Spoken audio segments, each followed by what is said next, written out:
All right, guys, we got to talk about Classically Abby and homeschooling, because apparently the Shapiro psyop was not effective enough, so now it's got to continue as long as humanly possible. So we're going to go ahead and look at that now. But first, let's get into the fan art section, and this one is from a Nubian.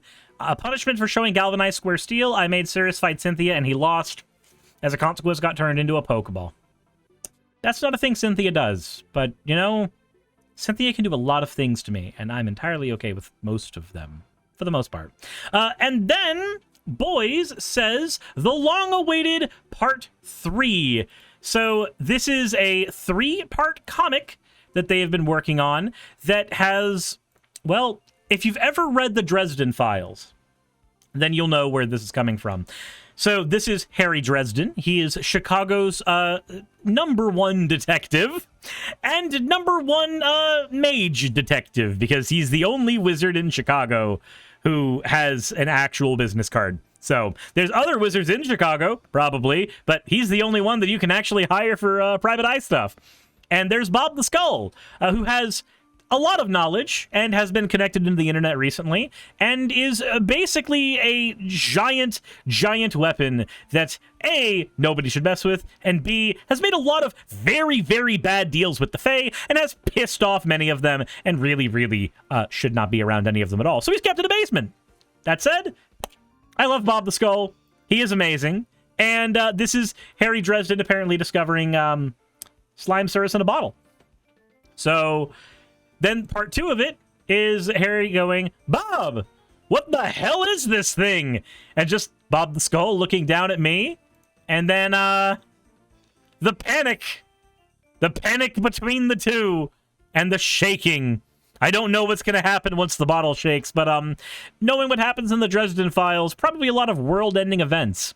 By the way, I want to traumatize some of you real quick. I'm not going to spoil anything about the series, but for any of you who have read the series, here's a quote just to make sure that your heart pangs really hard.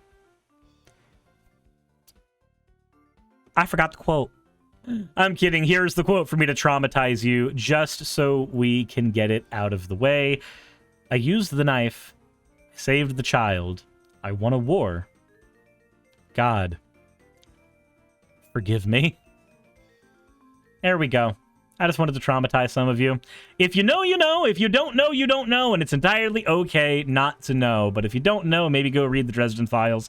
It's a fantastic book series, and you really need to read it. Anyway, book recommendations from me out of the way. Schooling recommendations here from Abby Shapiro. I want to share why we would like to homeschool.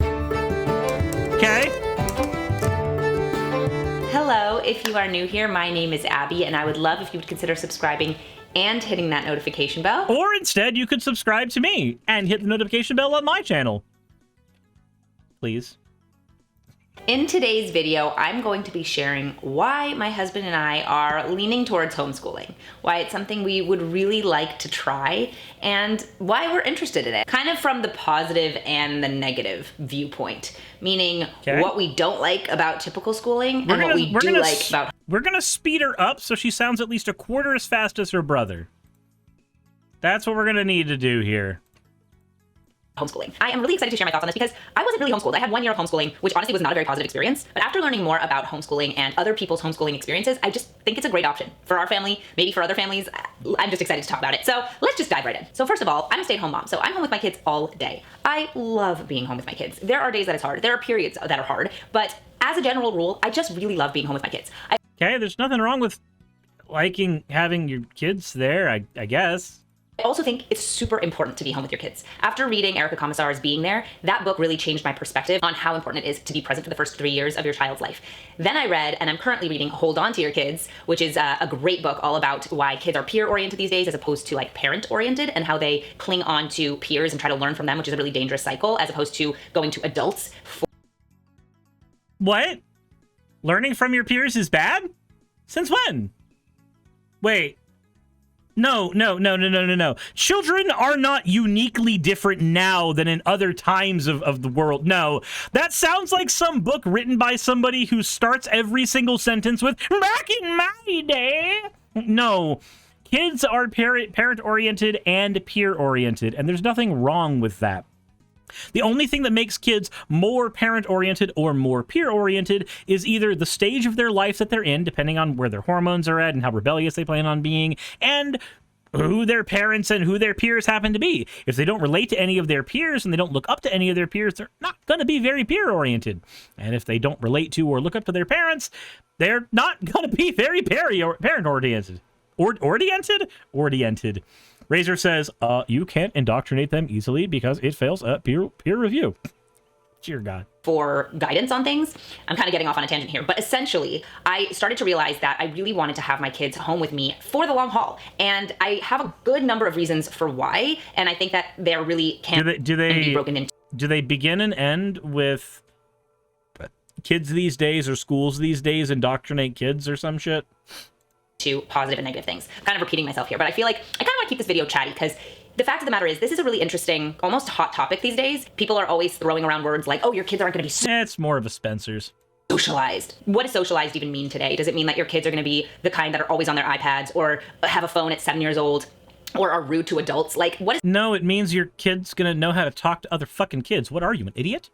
I'm sorry, but no. Your kid being socialized just means that your kid has had enough experience with other kids that when they go out into the real world and talk to somebody, they know how to talk to them and not be overbearing or weird or strange or what have you. Like any of the things that society tends to not like. Obviously, this tends to be harder for people who are, say, on the spectrum. And the learning part of that is kind of difficult when it comes to trying to figure out social shit, right?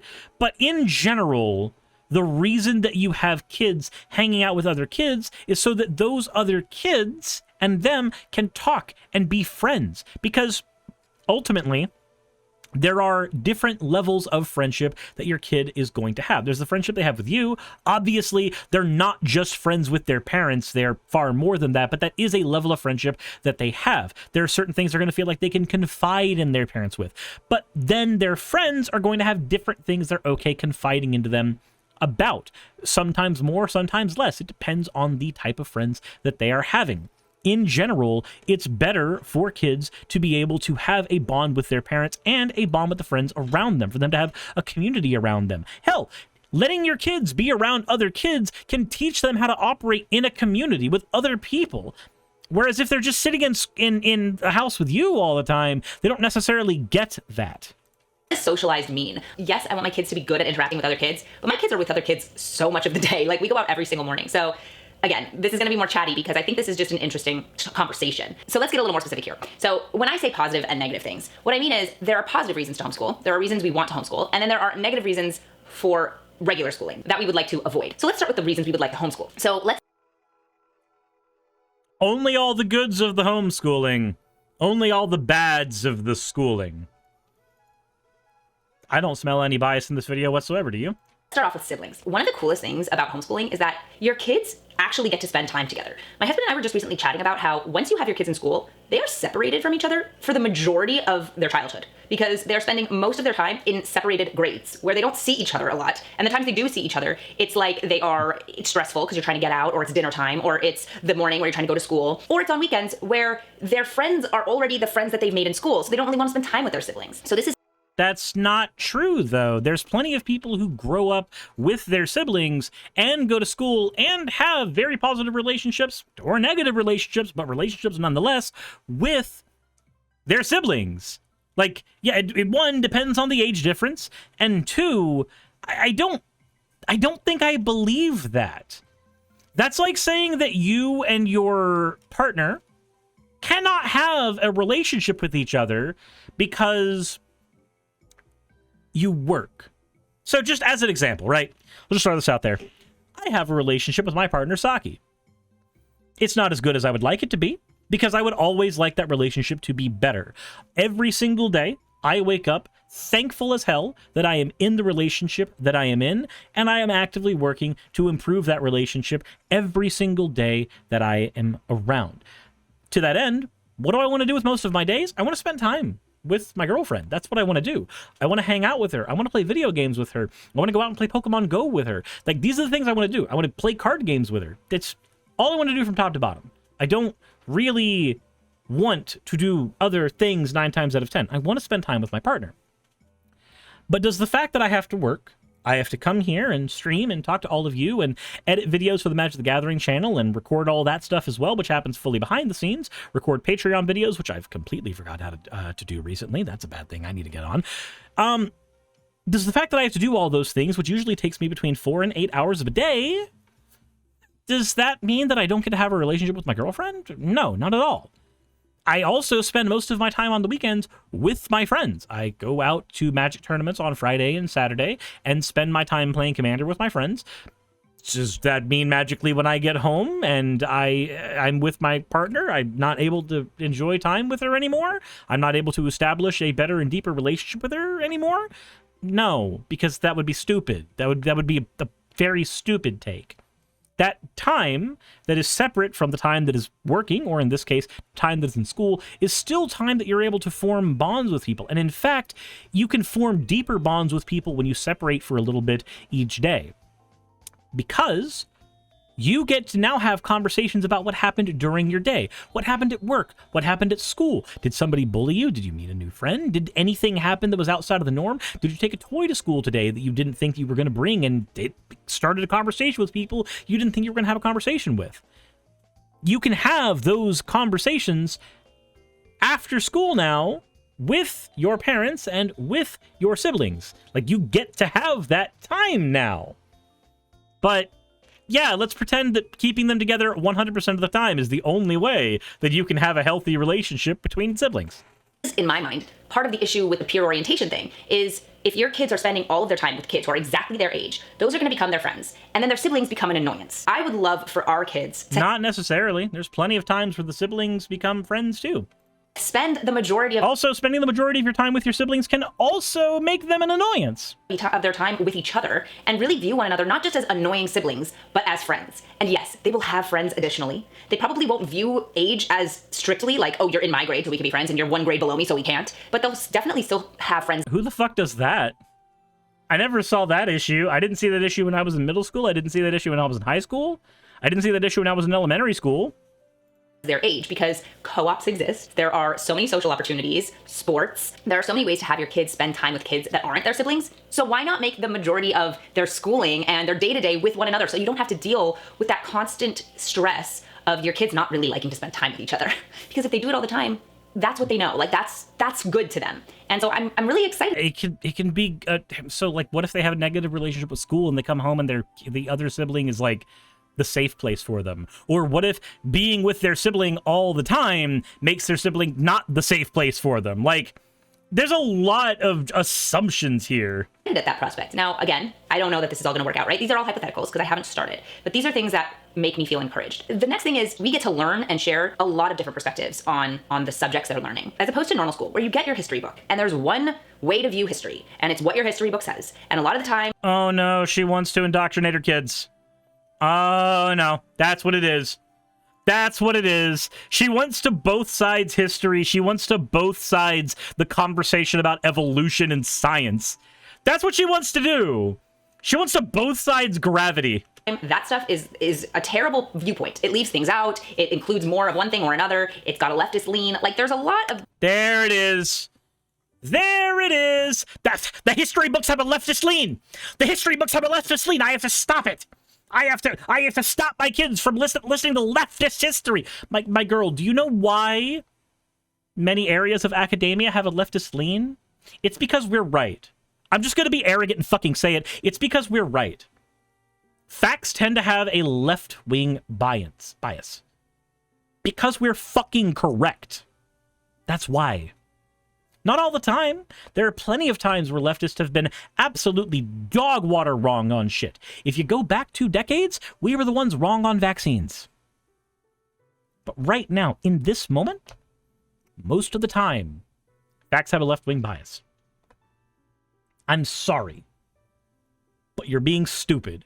Your only job here now, and all you're trying to do is just indoctrinate your kid away from, I don't know, facts. Of dangers to being taught history in one specific way. With homeschooling, you can present a lot of different perspectives. We can present No, you're going to present your perspective, and your perspective will likely be wrong. so many different alternatives to just the one narrative that people are taught in normal school. And I think that's such a cool opportunity. What's the alternate narrative for the Holocaust, Abby? What's the alternative narrative for that?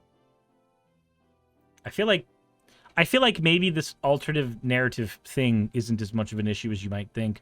Like, I agree that history needs to be taught from multiple narratives, from multiple sides. Oftentimes, the people who write history are the historians on the side of the victors. So, I agree with this technically. But not in the way she's going to fucking execute it. Opportunity is that our kids are going to have so much more time to do that too. Homeschooling only takes a couple of hours a day because it's not a daycare, whereas normal school is a daycare, so that's why school takes so long. It also has to... What? What? That's not why... What? No, it's because there's multiple subjects, you dumb bitch! What? The reason that school takes so long is because you have a math class, and a history class, and... recess. Like, you have multiple areas of learning. You have physical learning, you have academic learning in the form of math, history, science, fucking whatever else you happen to want in there, depending on what school you're at. It's hard for me to specifically say the classes because I went to Brown Barge, which had a stream set up where you selected a major, basically, and then you focused on whatever that was. So, like, you would select flight, and you would have a math class because the state mandated we had to have a math class. And then after that, we had a flight, 3 different classes focused on 3 aspects of aeronautics. That's what we did. If you did robotics, the same thing. If you did art, same thing. You'd focus on maybe some of the history of art, maybe some of the, maybe you do some art yourself. Maybe you would go out into the field and do research on shit. Like, it was a very privileged school to be a part of. So it's hard for me to say sometimes what the specific things would be here, but the reason that school takes so long is because you have multiple fucking classes. You have a reading class, you have an English literature class. Like, you've got multiple different classes there. It's not taking so long because it's a daycare. We can teach them everything they need to know in about a couple of hours. Like, no, that's not how education works, Abby. Because fucking... Why is this woman so stupid? Follow the slowest student as opposed to the fastest student. And so if the slowest student is taking a while, the fastest student kind of just has to find something to do. Yes, that's a little bit true in homeschooling because you're doing it with your own family, but it's definitely different, right? Because Bitch, the slowest student's gonna be you and you know it. you've got less people you're trying to maintain a pace with. And one of the things I love about kind of homeschooling too is you get to use your own method of school. So we love a lot of different kinds. We want to incorporate. Possum Bart says, since when do schools follow the slowest student? They don't, but technically they're supposed to because of the No Child Left Behind stuff that Bush implemented. Like, technically they're supposed to. A lot of different kinds. We're not like, this is it. We're not just doing Charlotte Mason or just doing Montessori. We're doing like a mixture of things. But one of the things I really like from Montessori is the idea that your child is going to take an interest in different things at different times. And so making it so that they have to learn this thing right now because that's this curriculum, as opposed to, oh, they're taking an interest in this, so let's focus on the thing that they're interested in, and then we can move on to something different. That's the reason why Brown Barge was so fucking cool. Oh my god. Okay, cool. So let's talk about education real quick. One of the reasons why I loved being at Brown Barge, specifically after I left Pensacola Christian Academy, was because at Brown Barge, when you said, oh, I have an interest in aeronautics, you went and studied flight. When you went, oh, I have an interest in history, actually, you went and studied history. Like, you had, we had trimesters, and each trimester for your schooling, you got to pick a curriculum that you were going to be a part of. And that was what you did. Like, Abby, this thing that you think is a problem, there are schools out there right now, in reality, that have solved this problem for you. They have solved this problem for you entirely. If you decide today, like, I went, oh, I have an interest in art, I want to try it. And then I tried to sketch, and I tried to do a whole lot of things, and I realized, maybe it's not for me. Then I picked it up again later as an adult and realized, maybe it's not for me. But you can, at different times, pick whatever you want. So at Brown Barge, we had 2 guaranteed things we needed to do aside from the math class. You had to have the onboarding class, which taught you, hey, welcome to Brown Barge Middle School. You are going to go and look at all the other classes and figure out what the fuck they are doing. And as you go to those classes, you are going to learn how our school works because it's going to be different to the school that you went to. Even to become a student at Brown Barge Middle School, you had to go into a shadow program, right? Where you took a day off of school from your regular class and you shadowed a student at Brown Barge Middle School to watch what they were doing. So, like, the first time I saw a guy with an earring was there, and I remember getting made fun of a little bit because I was staring at him, and that was me as a kid from a Christian school. So for me, like that was a bad act. You weren't supposed to do that. So like there are schools that do this, that solve this problem. So I don't know. Maybe it is weird. You had the one onboarding class, and then after a few weeks of the onboarding class, you went into your first trimester, and you would select one of like 10 available programs there. So, robotics or art, or I can't remember all of them that were available, but there were a lot that were available. For me, I remember the first thing I did was flight class, where we had multiple classes that were basically focused on aeronautics. You had to make flying capable machines out of balsa wood. It was great. So like that type of schooling exists. That type of schooling exists. Just find a school that does that so you're not indoctrinating your kid. I don't know. When they're interested in that, I love that, because saying that everyone needs to be on the same track for learning is like saying that every 2-year-old fits into the same size clothes. Like, it's just not an accurate understanding of how the human mind works. The next positive, amazing thing about doing homeschooling is inculcating a love of learning. I think that for so many kids, learning becomes a burden. For so many reasons, right? Like maybe, like what we were just talking about, maybe your kid doesn't like what you're learning right now. And Montessori learning, she did mention that, and that is basically just focusing things on the child's interests and developing a curriculum that is based on hands-on learning, which is what Brown Barge was doing.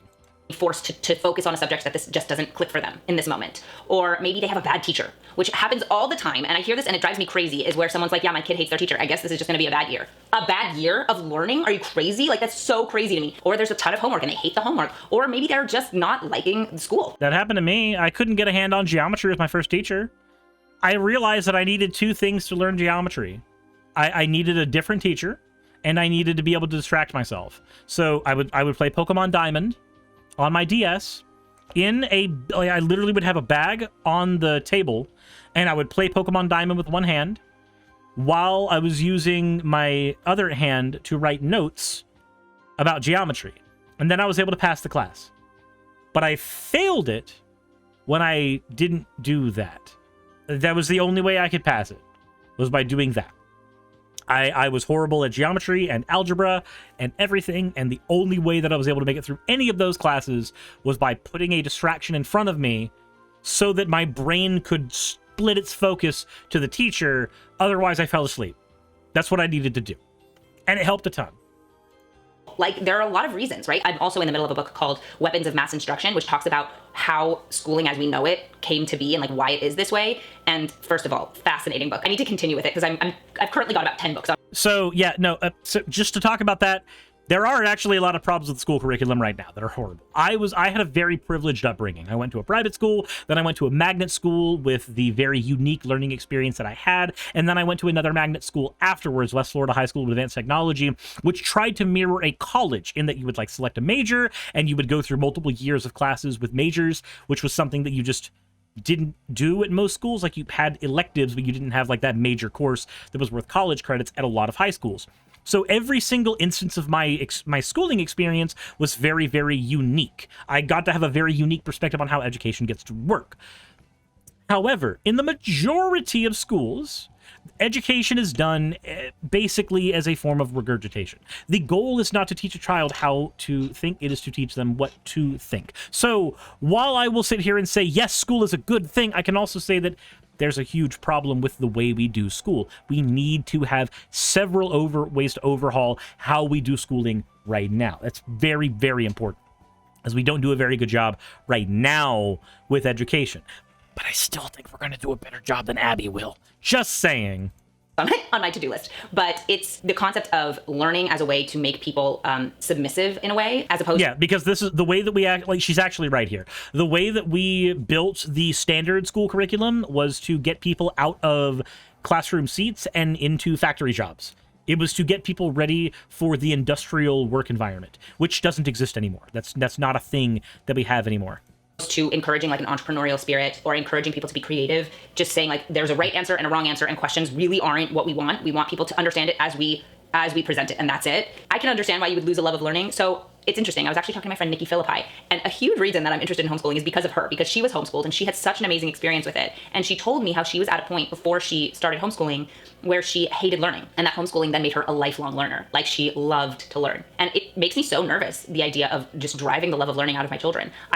I'm I'm so excited at the idea of having them love to learn. And so I really think that homeschooling is the best way to do that, is a really amazing way to do that. Another great thing about homeschooling is you get to save money. Now, if you're public schooling, that's a different matter, but public school is, to me, completely off the table because what they're learning in public schools is so far in the wrong direction, just so dangerous. But outside of that, if you're sending your kids to private schools, I mean, homeschooling will save you a ton of money, and that sounds great. Like, So maybe don't send your kids to private schools. I'm sorry, it was not a positive experience for me. I'm happy that it was a unique experience. It was not a positive experience for me. This is the most privileged fucking shit in the entire world. When you're just like, if the choice is between private schooling and homeschooling, who the fuck has the benefit for both? Most parents can't afford to be home in the first place. They have to work to support their kid.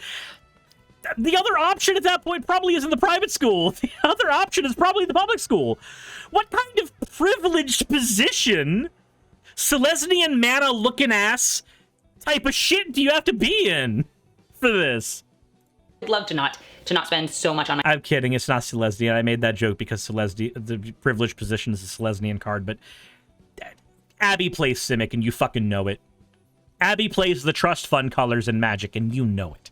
My children's education when I am perfectly willing and capable to teach them myself. You know, I think there are some people who are reticent to have bigger families, especially in religious communities where having a big family is like part and parcel of the lifestyle. They're a little more reticent to have more children because of the cost of schooling. And if I can take that worry off the table by saying I'll do the homeschooling, then we can have as big a family as we want. I also love the idea of extracurriculars. Like I said, homeschooling takes up so much less of the day than typical schooling, so we can do so many different things. We can explore so many different interests. It's literally endless when you think about all of the different things we can do. We can teach them how to fish. We can teach our kids how to cook or bake. We can teach our kids how to sew or to learn an instrument. Like there's just... You can do all of those things, and in fact, actually, if Republicans like you were doing less time trying to cut programs out of schools, then the schools would teach them those too. You know that public schools used to have home ec programs, and they've largely been eliminated? Do you know that schools used to focus harder on the arts, and that's largely been eliminated? Did you know that you can teach your kids how to fish while they're still going to school? I learned how to fish while still going to school. Like, we used to have more shop classes. We used to have a lot of different classes in general that have been slowly getting cut as Republicans primarily have been trying to cut public school funding. There's gonna be so many more Oh my god, she's literally the problem and doesn't see it. hours for them to explore their interests. And that is such a cool thing to me. So I'm super excited about that too. Okay, so that's my list of like positives for why we would like to homeschool. So why don't we want to do typical schooling? The first thing I want to talk about, which I kind of touched She's not going to list the negatives of homeschooling because they don't exist, I guess. on earlier, is behavior. People are always talking about socialization. And I don't see children who go to typical school having good behavior or having good manners because they're learning from their peers and they're not with their parents the majority of their time. I think we see kids acting really poorly. And not just acting, having bad manners and acting poorly, but also having bad habits. Like, you get kids who think it's normal to act rude or to be on their iPads or... Then teach them better. The kid can't be on their iPad if they don't own a fucking iPad. And they don't own an iPad unless their parents buys them a fucking iPad. I'm sorry, but you solved that problem by being a better parent. That's how that works, Abby.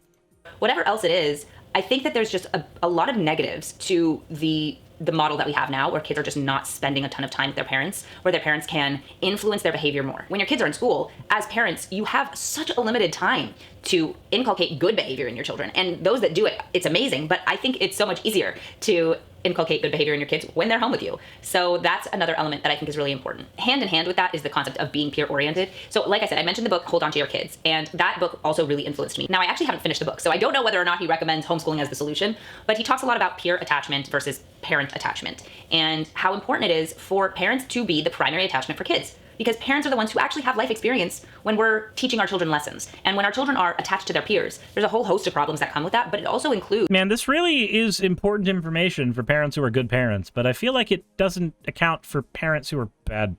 Like, do you really want abusive parents to be the primary people involved with the kid? Like, I don't know if that necessarily holds true. I agree in most scenarios that it's a good idea for the kids to learn from their family and be as attached to their family as humanly possible, but I don't know. It feels like saying, oh, this is better is strange to me. I don't know if it necessarily is.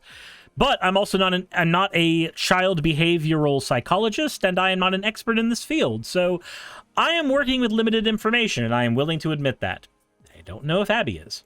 That their peers have no life experience and they're the ones teaching each other lessons. So when your kids are learning lessons from someone who doesn't know anything, they're going to be learning bad lessons. And That's not how that works. It's not that the kids don't know anything. Oftentimes, kids are very, very observant and are learning a variety of lessons all the time. The problem that they tend to run into is they don't know how to apply that knowledge very well. Not yet. There is an allegory that I made when I was a kid, and I think it holds true even now for adults.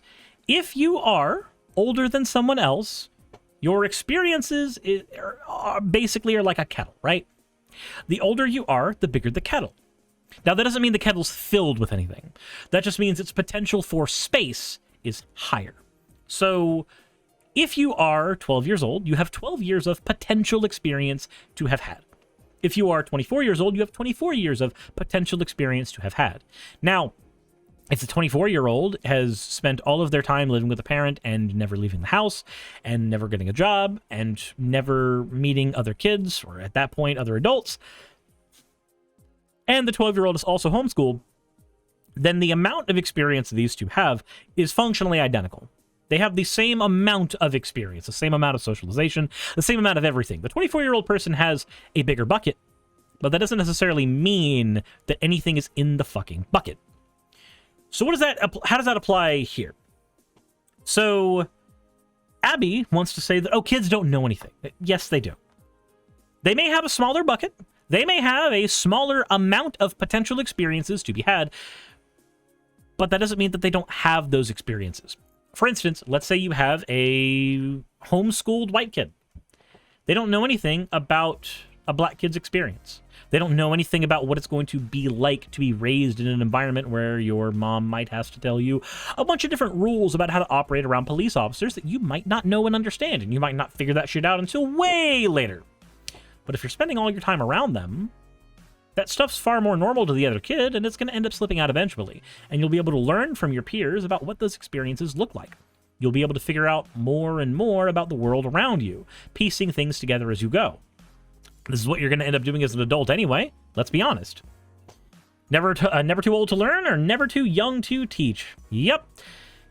So, to say that these kids know nothing is to ignore the lived experience of the indigenous kid, is to ignore the lived experience of the black kid, is to ignore the lived experience of the other white kid who just happens to come from less money than fucking Abby Shapiro and has a completely different diet and completely different health concerns than your kid.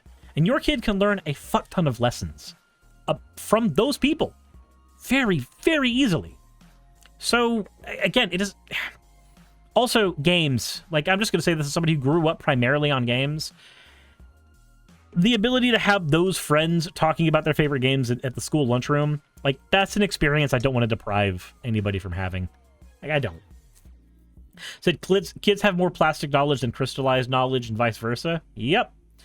Sakura says, downside of homeschooling that rarely gets focused on, no one person can teach every subject. That's another thing. Like, Abby Shapiro is not really considering the fact that she's not an expert in history, she's not an expert in math, she's not an expert in science or chemistry, she's not an expert in English literature, she's not an expert in any of these things. Hell, I wouldn't say she's an expert in anything, probably, except maybe opera singing. So, to say, oh, I could teach my kids all of these things...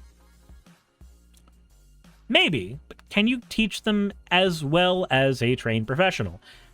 I don't know. Some parents have a very decent time doing this, and a lot of them don't.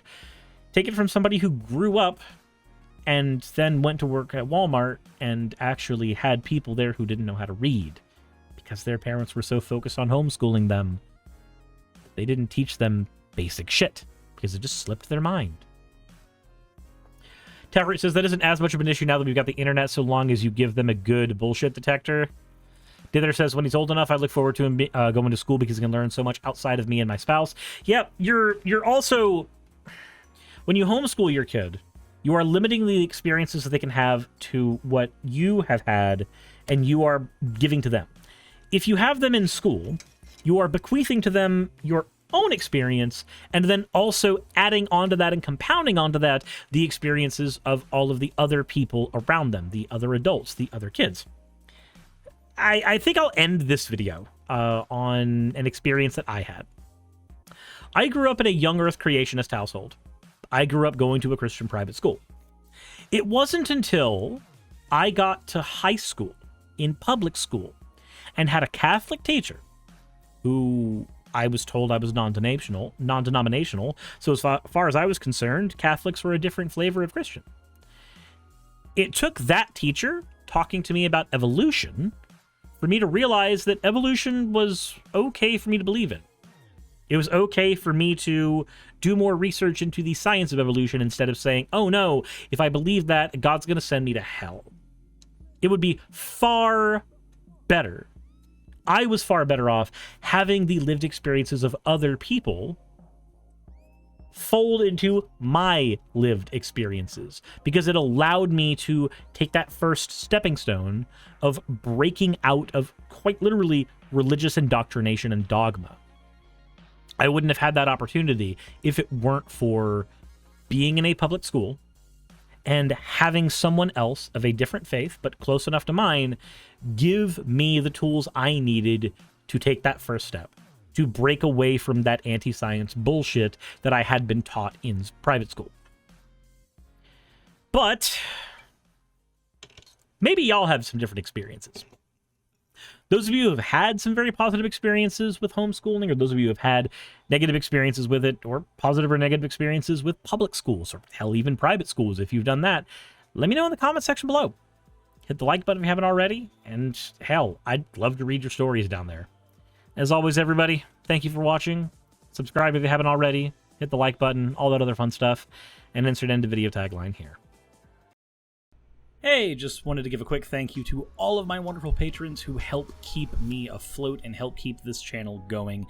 YouTube and Twitch are wonderful platforms, but at the end of the day, stability is not one of their strong suits. If you want to support my channel, then obviously Patreon is one of the best ways of doing that. Link is in the description. But I do want to personally thank everybody who has contributed to the channel. Those people would be Red Joker, Purple Poundini, Jemshin, Britzkrieg, Jupe the Malignant, Michael, Ravalern, Mabbity Babbity, Astral Frontier, Autumn and Angel, Nixie Chan, Mark Anthony, Victorian Alchemist, I'm not saying the last part of that, and you know that, Arcton Arclacier, Kiratorian, Dren Hadamata, Jordan M, John L, Lord Bleck, Smiling Game Master, and Fireshard. And everyone else who supports my channel and lets me do what I do full time. This is a dream job of mine that I never believed that I would be able to take full time, and with your help, I've been able to do it. So thank you so very much for that. Thank you for watching the video. I hope you all enjoy, and I hope you all are having a wonderful time. I will see you all in the next one, hopefully.